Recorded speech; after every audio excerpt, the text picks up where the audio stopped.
Okay, I want to give a quick history or basics. An RC8 comes with a adjustable link like this with a swing arm. It's not a single-sided swing arm. So what I decided to do was just see if one fit. And guess what? It does. It literally fits up perfectly with the stock mounting location, and it's exactly the same length as an RC8R swing arm. So if you can see this is the regular RC8 link or pivot link or whatever. And we started off with some 3D prints trying to figure out how long this pivot link should be.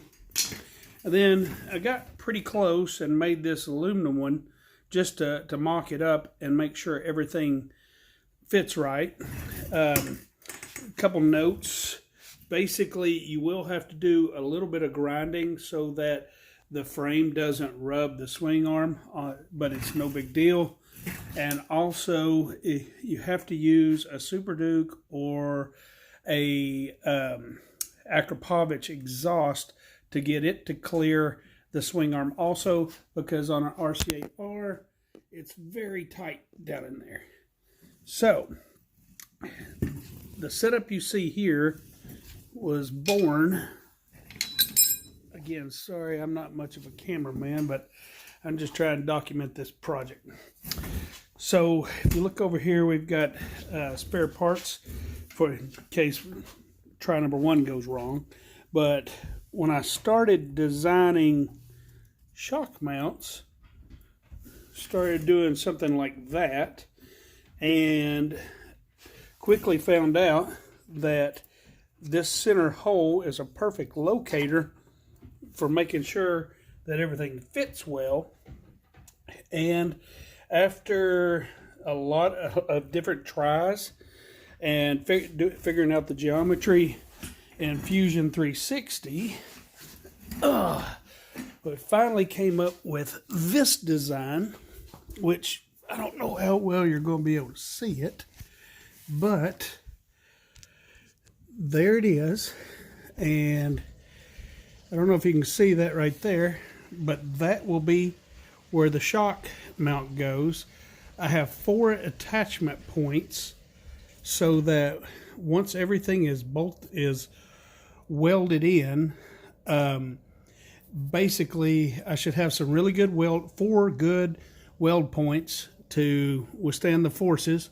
I'm welcome to hear anybody's words about what to do, whether making a cast part or whether just machining a piece of aluminum.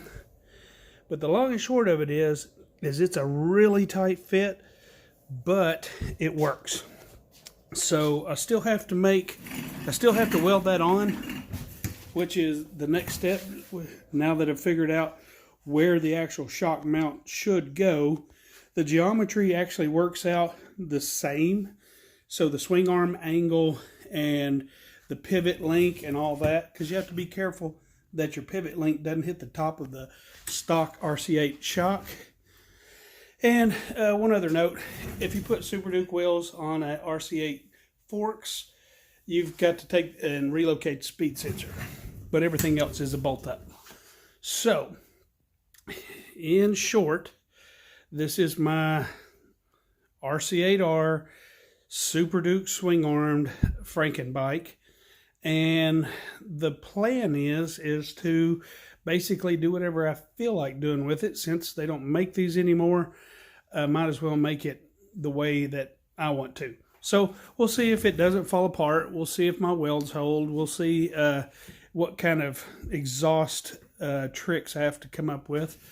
But again, I just wanted to show everybody what kind of, honestly, I just want to show people what you can do at home if you try.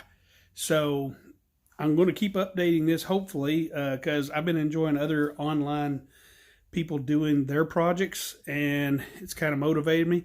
And to be quite honest, the new KTM Super Duke looks a lot like an RC8R with, a few modifications. So it's almost like they copied. But anyways, I am going to send more updates. And if you want to keep up with this project, do like everybody else says and just subscribe or hit like or whatever. I don't care because I don't get paid off of any of this. I'm just doing it because I wanted to do it. Thanks.